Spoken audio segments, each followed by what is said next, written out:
Existem futuros muito além do que nossa imaginação alcança. O que esperar do mundo diante do colapso ambiental? E quem seremos diante das ruínas? Meu nome é Lara Carvalho e você está ouvindo Meridianos. Respire fundo e se permita viajar. Você está prestes a entrar em outra dimensão.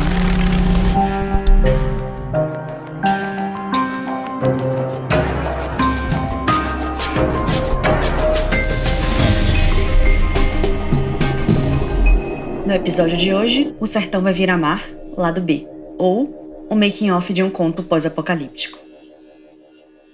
O que você pensa quando você pensa no sertão?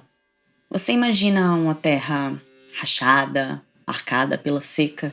Você imagina um deserto laranja com pouquíssimas plantas? Você imagina sertanejos com pessoas que vivem na escassez? Não é surpresa se eu te contar que esse imaginário que muitas pessoas têm do sertão é consequência de muitos anos de narrativas contadas pelas mídias que consumimos. Talvez você se lembre de cenas de novelas famosas ou de reportagens televisivas que falam sobre os problemas causados pela seca na região do sertão.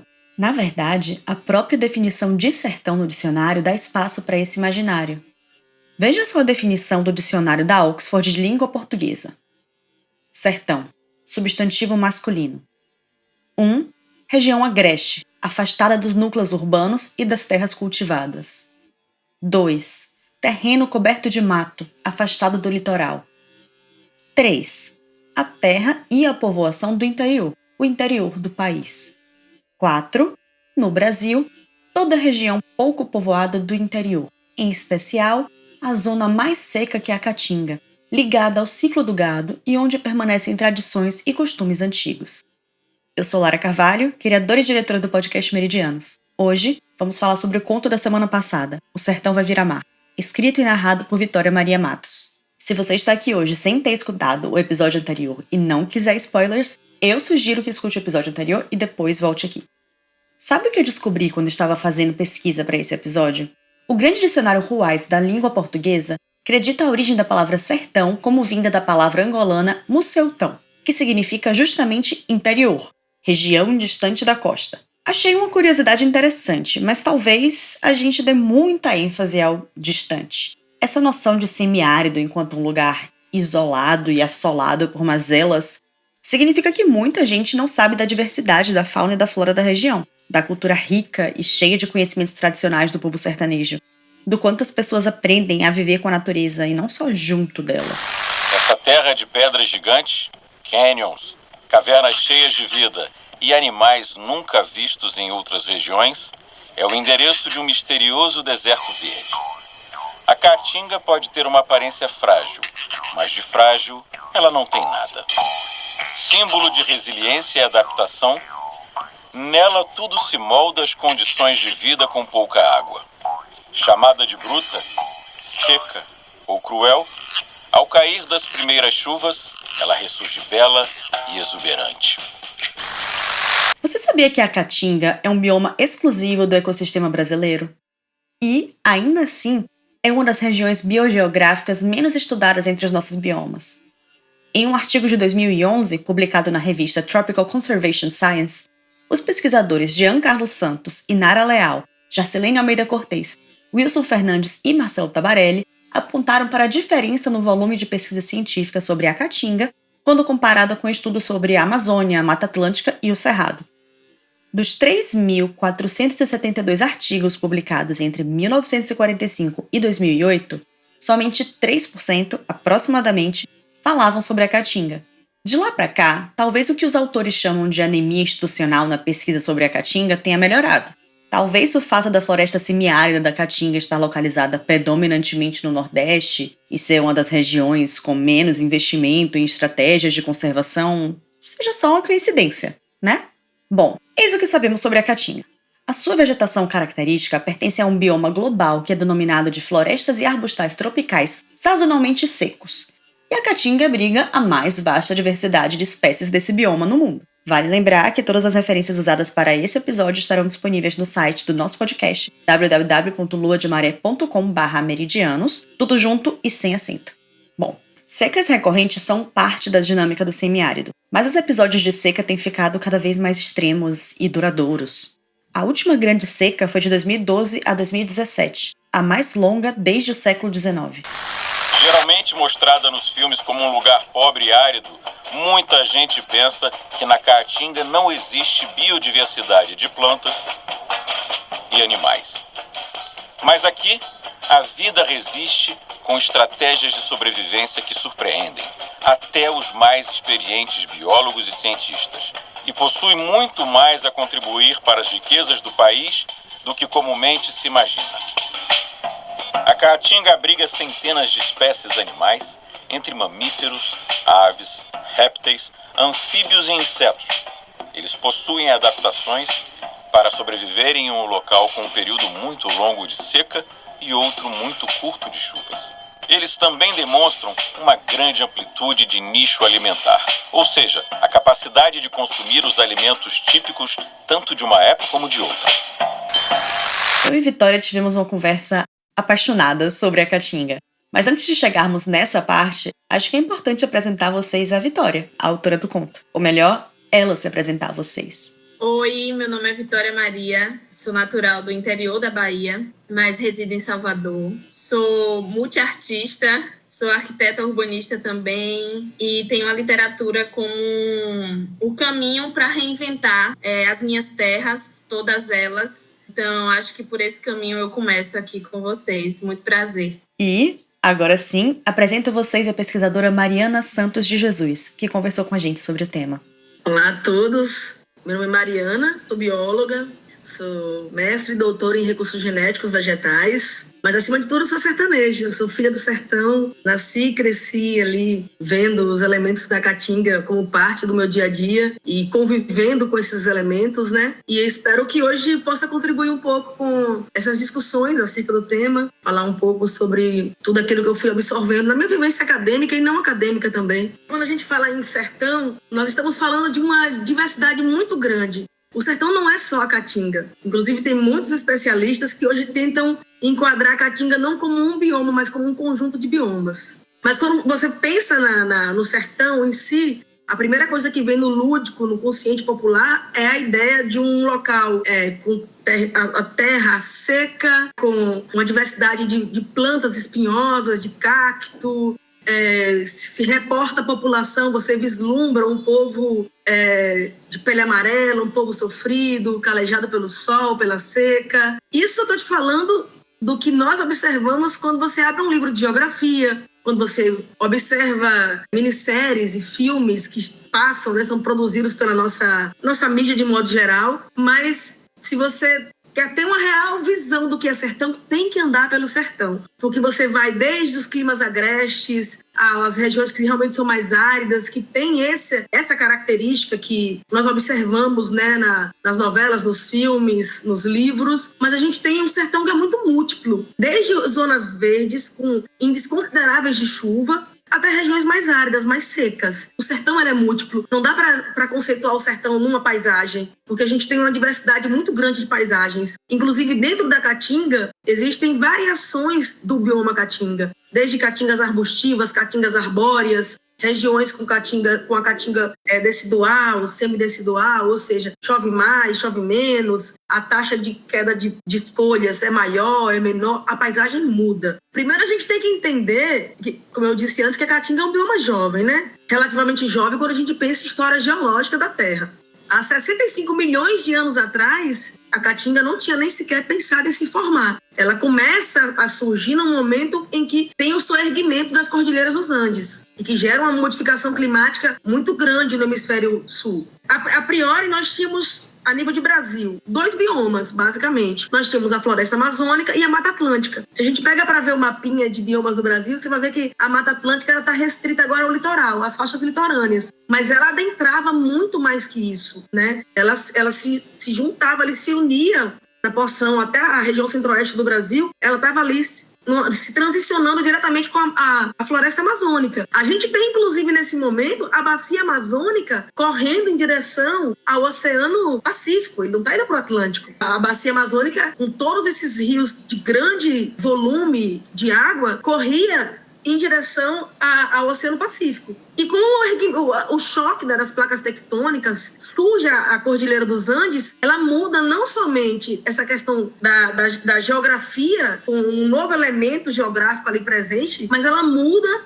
uma considerável estrutura que vai afetar diretamente o clima no Brasil. A corrente de vento, de ares, que trazia essa demanda de nuvens, que provocava chuva intensa, no que hoje é o nosso Nordeste brasileiro, ela passa agora a ficar retida ali na região da Cordilheira. Ela já não adentra tanto até o território brasileiro, né? E você tem uma modificação climática muito grande. 65 milhões de anos atrás parece muito tempo, mas não é. Isso foi quando ocorre o surgimento da Cordilheira dos Andes, que muda e gradativamente você tem uma queda nas taxas de chuva e começa a surgir, a ter um recuo da Mata Atlântica e também da floresta amazônica, que começa agora a ficar muito mais próximo à linha do Equador, e a Mata Atlântica ela começa a se reduzir para as faixas litorâneas. Esse grande centro que pega ali o centro-oeste do Brasil e vai à região nordeste, começa a surgir climas savânicos, né? Características que propiciam o surgimento de savanas. E no Brasil nós temos duas grandes savanas, que é o Cerrado, é um bioma savânico, e a Caatinga, são as savanas brasileiras, né? Eu acho que daria pra fazer esse episódio inteiro só com a conversa com Mariana, porque tem muito a ser dito sobre a Caatinga, mas ela chegou num ponto muito importante. O problema do sertão não é a Caatinga, é a falta de recursos. A gente tem uma formação de uma figura de um povo que nem de longe nos representa, quanto uma parcela da população. Mais de 12% da população brasileira vive dentro da faixa do clima semiárido.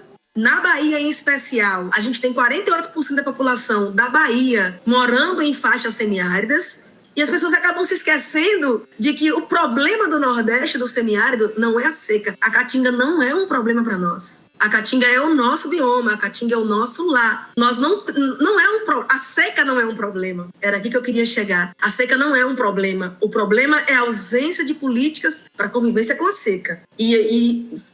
Eu posso reportar aqui dezenas e dezenas de exemplos no mundo inteiro que vai falar de regiões áridas. Não é semiárido, né? Falando de região árida, onde o índice de chuva é muito menor do que o nosso e que são muito bem sucedidos em termos de agricultura, em termos de pecuária, porque houve investimento em tecnologia e principalmente transferência dessa tecnologia. Aqui a gente tem as universidades trabalhando com pesquisa e não transferindo esse conhecimento. Então você acaba tendo um povo refém da falta dessa política. O problema do sertão não é a seca. Isso é uma característica climática, isso a gente não tem como mudar. Mas se a gente faz como os cactos, né, Vi? E a gente aprende a armazenar água, né? A gente aprende a guardar água e, sobretudo, a gente recebe incentivo, investimento para proporcionar essa aplicação desse conhecimento, dessa tecnologia, nós teríamos uma outra visão do que é Nordeste, do que seria ser nordestino e viver no Nordeste. Nós não teríamos aí altas taxas de êxodo aqui na nossa região, essa migração em massa que ocorreu na década de 70, de 80, 90, para as regiões do Sudeste, buscando os grandes polos, para pegar a nossa gente.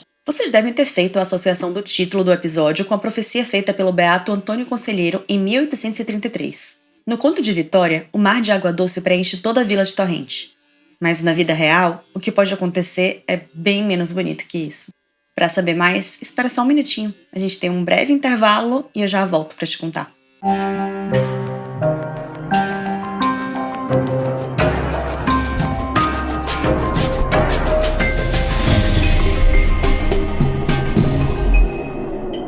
Quando você pensa em Caatinga, o que vem à tua cabeça? Caatinga é uma palavra que vem do tupi-guarani. Ca significa vegetação ou floresta. E tinga significa branco ou claro.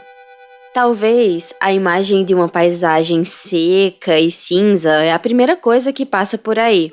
Mas antes disso, tem uma palavra muito importante que resume bem o que de fato é a Caatinga. Floresta. No Caatingueira, a gente vai entrar nessa floresta, encontrar histórias de mulheres que conhecem o bioma com a palma da mão, usam seus conhecimentos para cuidar da saúde de comunidades inteiras E vamos saber também como a ciência entende tudo isso. Esse é o Catingueira, um podcast de ciência sobre biomas, mulheres e saberes populares.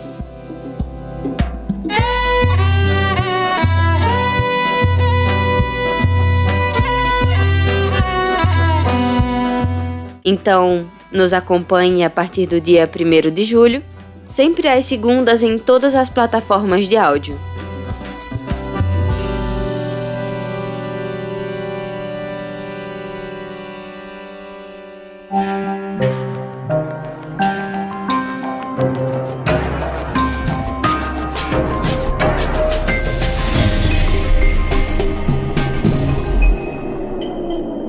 Mas e aí? O sertão vai virar mar? Segundo pesquisas recentes, na verdade a Caatinga corre o risco de desertificação, ou seja, perder a produtividade do solo, tornando ele incapaz de reter água. E, é claro, a desertificação também vem acompanhada da perda da biodiversidade, da perda do solo agricultável e do empobrecimento econômico das comunidades que dependem do solo para a produção agrícola e animal. E só para deixar claro, desertificação não é deserto. Deserto é um outro tipo de bioma, onde todo um ciclo de vida, de animais, de plantas evoluíram para existir naquele espaço, naquele território, através de causas naturais. A desertificação é a esterilização do solo, é pensar num lugar que seja incompatível com a vida, um processo causado pela ação extrativista dos seres humanos. De acordo com o Laboratório de Análise de Processamento de Imagens de Satélites da Universidade Federal de Alagoas, 12,85% do semiárido já se encontra em processo de desertificação. São 126.336 km², uma área equivalente ao tamanho de Portugal. E segundo o IBGE, 294 espécies de plantas da Caatinga já estão sob algum grau de ameaça, quase 10% do total de plantas conhecidas do bioma. O MAP Biomas, que é uma plataforma que monitora o uso do solo no Brasil, indica que a Caatinga já perdeu mais da metade da sua vegetação original, e mais de 1/4 de todo esse desmatamento ocorreu nos últimos 35 anos. Mas o problema começou bem antes, desde quando os colonizadores portugueses perceberam que o sertão era uma área muito mais rentável para implantar a pecuária do que o litoral, desmatando muita vegetação nativa. Segundo o levantamento, os principais fatores que aumentam a desertificação são o desmatamento, as queimadas e a retração das superfícies de água, principalmente no que diz respeito à agricultura irrigada, e de grande porte, que cresceu 1.456%. Vale lembrar que essa tomada de terra para a agropecuária de grande escala também tem ligação com o que chamamos de indústria da seca, uma forma de falar do desvio de verba federal que seria destinada para aliviar impactos climáticos e o uso dessa verba para construir poços e açudes nas terras dos grandes proprietários. Inclusive, essa questão da agropecuária acabou também influenciando mais um problema: a superpopulação de cabras, que andam soltas e comem tudo que estiver ao alcance de seus dentes, o que inclui também a mata baixa e brotos de árvores. Tem um poema narrativo orquestrado de Elomar Figueira Melo, que é um compositor de Vitória da Conquista, e conta a história da seca de Noventinha, que devastou 7 estados nordestinos em 1890. O poema é chamado Fantasia Leiga para um Rio Seco, e no 5º canto, intitulado Amarração, diz assim: cadê os pés do zimbuzeiro, que florava todo ano? Nas barradas, nas veredas, manamia, cadê os pés do imbu, meu mano? Quem fala a seguir é José Moacir dos Santos, presidente da Instituição Regional da Pequena Agropecuária Apropriada, o IRPA, em entrevista ao Mongabai Brasil. Estudar a caatinga, que elementos pode tirar daqui a plantas medicinais, a plantas industriais, alimentícias, né? Tudo isso está por descobrir, domesticar. E outra fonte importante é estudar os micro-organismos. É possível transferir essa capacidade de resistência à seca das plantas da caatinga para as plantas cultivadas? Então isso é um potencial que só existe na caatinga. Nenhum outro bioma tem essa condição de contribuir para a adaptação das plantas à mudança climática. É o semiárido mais povoado do mundo, né, e também o mais chuvoso. Então tem toda uma cultura de vida aqui, né, de indígenas, quilombolas, comunidades tradicionais, né, que mescla a tradição indígena, a tradição africana com a tradição europeia, como as comunidades de fundo de pasto. Então é um povo que produz a renda, produz alimento, produz cultura, e hoje está todo mundo ameaçado. por conta desses grandes empreendimentos. Então, a permanência da resistência, né, das comunidades fundo de pasto, dos indígenas, dos quilombolas, não é só uma resistência para a pessoa, para aquele grupo. Mas defendendo a Caatinga hoje, você está defendendo um patrimônio nacional e até internacional.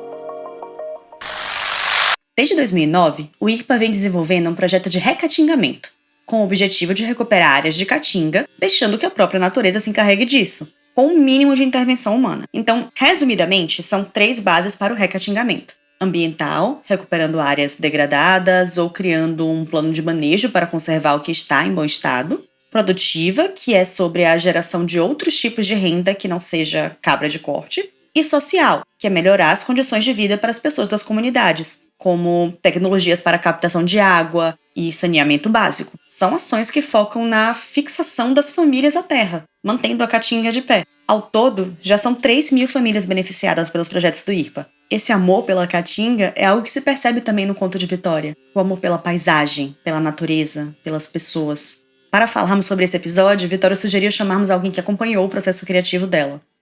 Eu sou Caio Bruno Silva, sou de Teresina, no Piauí, mas estou morando em Camusim, no Ceará, e já rodei um bocado o mundo aí, já morei em um monte de lugar. E assim como Vitória, eu também sou multiartista e pesquisador, né? No momento, eu estou fazendo um doutorado em uma universidade na Nova Zelândia, em que eu estudo as implicações políticas, existenciais e espirituais da vida dos artistas negros do século XXI no Brasil. Vitória, eu queria começar te perguntando sobre o que eu considero como sendo um dos aspectos mais fortes da tua escrita, que é a presença da natureza. Então, no conto, a gente tem várias imagens, vários seres evocados, assim, tipo a água, o trovão, o anum, o xique-xique, a cabeça de frade. Eu queria que tu falasse um pouco mais sobre essa relação entre natureza e escrita.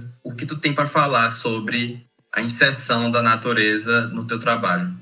Não tem como eu não colocar o som de algum pássaro ou trazer a imagem dessa fauna e dessa flora da Caatinga, assim, especificamente para os meus contos, porque eu costumo dizer que a minha literatura ela tem um bioma particular, aquela geografia que a gente fala tanto. A minha palavra hoje, ela se ancora nessa geografia, assim, não tem como separar isso, porque sempre que eu começo a escrever, eu ouço uma rolinha cantando, eu lembro da textura da terra, enfim. É como se fossem os insumos que sustentam as minhas palavras, assim. Então, nesse conto, não tinha como eu não ouvir alguma coisa, eu não sentir a textura que é muito particular dos cactos, especificamente, assim. Então, acho que hoje, o que eu faço hoje enquanto literatura não tem como existir se não existir essa ambiência do sertão, assim. É o que dá a dimensão, a proporção. Eu localizo porque a história que eu conto, ela pode acontecer em outros lugares, mas ela acontece nesse lugar especificamente, que tem o anu, que tem o sofrer, que tem o xique-xique, que tem o pé de umbu. Então, localizar isso para mim também é importante. Eu acho que é a retomada das terras, que eu tenho acostumado a pensar, assim, é uma forma de não esquecer onde começa a minha escrita. Começa nesse lugar geográfico também, sabe? Eu acho que dentre todos esses elementos, o que aparece mais fortemente é a água. E a gente sabe que quando a gente fala de sertão, a água é um aspecto para além do misterioso, assim, né? Então, no conto a gente vê a água de várias formas, né? Que é o pai da chuva, a lágrima, a acruviana das manhãs no sertão. Então, a pergunta que eu quero fazer agora é sobre esse elemento água em específico, assim. O que ele tem a dizer sobre o teu trabalho e a tua escrita? Eu acho que começa porque a literatura insinua em mim uma enchente, sabe? Ela vem como algo que vai enchendo ao ponto de vazar. Quando eu escrevo é quando essa água vaza, essa água da emoção, digamos assim, essa água do não esquecer da chuva, essa água do esperar pela chuva. Então, é como se eu esperasse as histórias que eu crio como se espera uma chuva onde não chove. Uma coisa que me chamou muita atenção em Um Sertão Vai Virar Mar é que o conto tem uma força muito intensa, né? É um conto muito intenso. E essa força é um tanto quanto transcrita na narrativa pela fé de que a água vai cair em algum momento, né? Eu queria que tu me dissesse o que é essa fé de que a água vai cair em algum momento. Eu sou uma menina de muita fé. Eu acho que é isso que me traz até aqui, e também não tenho como separar isso do que eu escrevo. Eu tenho muita fé nas palavras, acho que a primeira coisa é essa, assim. Eu aprendi a convocar as palavras com muita força. Então, quando eu me proponho a dizer algo, eu digo a partir da fé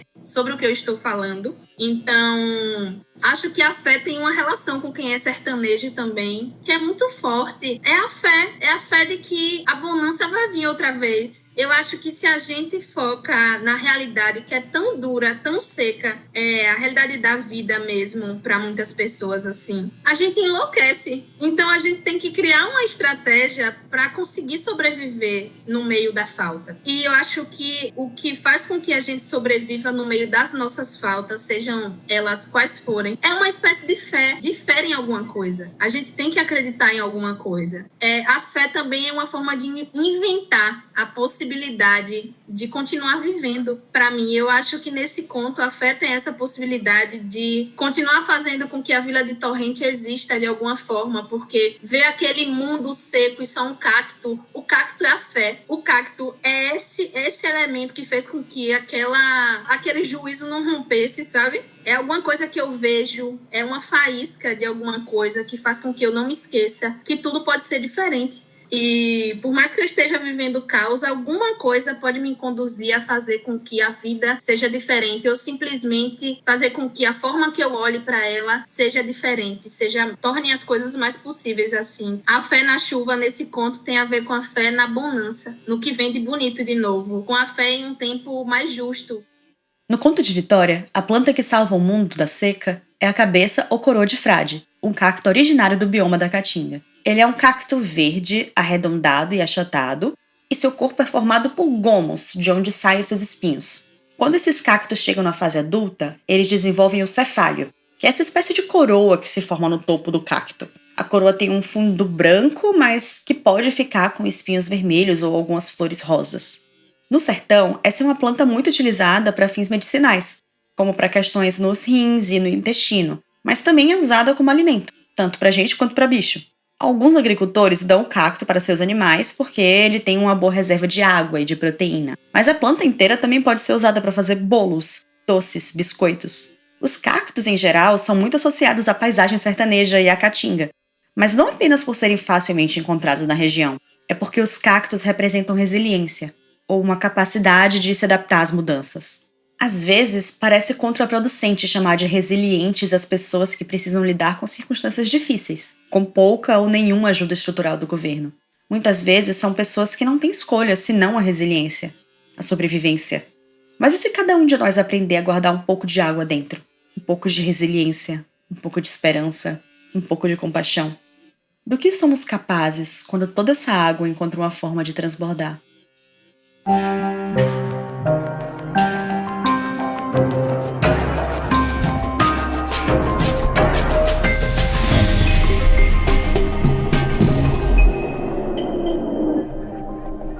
Esse foi o making off do episódio O Sertão Vai Virar Mar, escrito e apresentado por mim, Lara Carvalho, criadora e diretora do podcast Meridianos. O podcast Meridianos conta com o apoio do Instituto Serrapilheira. Este episódio usa áudio de TV Brasil, Brasil de Fato e Mungabai Brasil. Todos os créditos estão no nosso site www.luademaré.com/meridianos, onde também temos a transcrição e as referências de cada episódio. O podcast Meridianos conta com o apoio do Instituto Serrapilheira. A criação e a direção são assinadas por Lara Carvalho. A trilha sonora, a edição e o desenho de som são assinados por Andréa Martins. A identidade visual é assinada por Alicia Volpini. A produção e o site são assinados pela Lua de Maré Produções. Agradecemos por você escutar até aqui E no próximo episódio, o conto de Marcelo Lima nos leva até um esquema ilegal de combustíveis fósseis. Para ficar por dentro das novidades, sigam o Instagram @Lua de Maré Produções, tudo junto e sem os acentos. Até a próxima!